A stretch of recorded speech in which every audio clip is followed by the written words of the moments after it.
Oh! I'm wearing her clothes! The Forest is a survival horror game in a very literal sense. It has all these survival elements you'd expect, such as gathering materials to construct your base and craft items, to managing various stats such as hunger, stamina, and even sanity.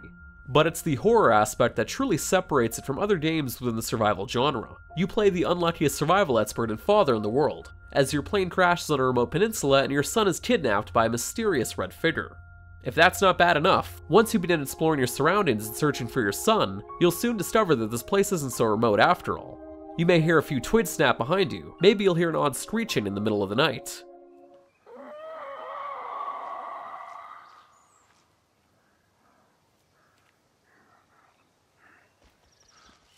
Or maybe you'll simply stumble into one of their camps. Either way, you'll soon be greeted by the mutant cannibal creatures that call this place home, and who already made short work of your fellow plane passengers. It's then what you do from there that makes this game special. Generally, the survival genre puts the narrative on the back end of priorities with a much larger focus on player versus player experiences, or the actual survival mechanics themselves. That said, outside of the obvious horror aspect, one other relatively unique aspect of the Forest, at least within the survival genre, is that it thrives on its own narrative. This is a game littered with plenty of instances of great environmental storytelling. Things as simple as discovering a group of tents in the middle of the woods with blood trails strewn about, or potential clues in the form of crayon drawings from your son, to stumbling on the unfortunate remains of other passengers.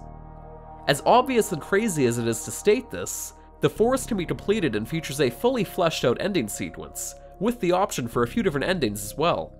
Which, in a weird way, was somewhat refreshing for me as someone who's played far too many survival games that end with me getting bored due to the lack of an end goal. On the topic of building things though, the Forest certainly still offers up that much and then some. Everything from a few preset cabins and tree houses you can choose between, or even placing down custom foundations and building from there.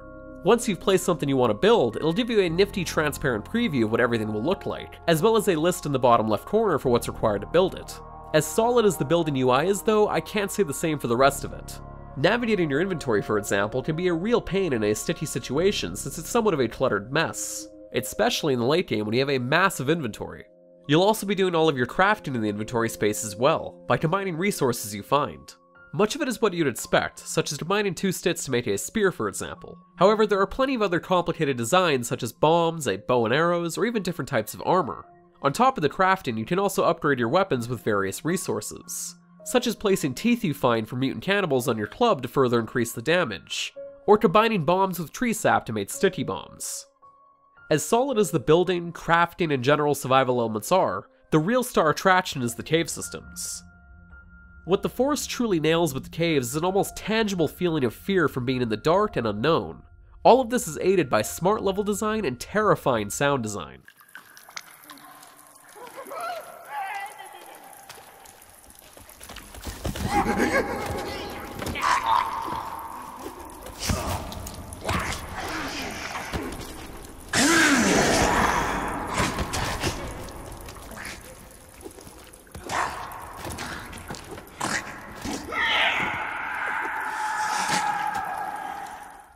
Overall, the Forest doesn't feature much of any ambient music, but honestly, it doesn't need any. When you explore the caves, all you'll hear is the sound of your own footsteps, your lighter, drips of water, rocks crumbling around you, and sometimes distant, abstract noises deeper within the caves that are every bit as terrifying as you imagine them being. The art direction matches this as well, with plenty of gnarly body horror and ghoulish designs for the mutant cannibals themselves. From the mud-covered ferals that run on all fours in the woods and eat one another, to the much taller, gray-skinned cannibals that travel in hunting parties, or the heavily mutated cannibals reminding me something straight out of Silent Hill. Best yet, the mutant cannibals have this very interesting characteristic where, early on, they'll seemingly leave you alone and keep their distance, almost like they're stalking you, only for them to become far more aggressive as the days progress. Throw all this in with the option for up to 8-player cooperative multiplayer, and the Forest isn't only a great horror game, it's also just a fantastic time with a group of friends. Positives aside, the Forest doesn't only contain a bunch of hungry mutant cannibals, but also a fair amount of jank to go along with them. This can range from the odd crash to sometimes the physics going completely haywire and objects suddenly flying off in the distance. But it's at its worst when the mutant cannibals themselves are dumb as Brits in combat due to bad AI. I had a number of moments where I could cheese my way through combat by simply standing on a large rock and hitting them with my spear without much issue. As terrifying as they are, they can't seem to grasp heights or even knee-high walls for that matter. If you're going to play the Forest, I highly recommend playing on a higher difficulty, especially for multiplayer. Jank and sometimes dumb mutant cannibals aside, what End Night Games accomplished with the Forest with only a team of 4 people is simply extraordinary. It's one of the best survival games I've played in recent memory. Whether I was creeping my way through the woods alone at night or playing with my friends during the day and showing the local residents who the true masters of their domain are, I haven't played anything like this that's been so fun and terrifying all in one in a long, long time. But for more written reviews and original features, be sure to head on over to Destructoid.com.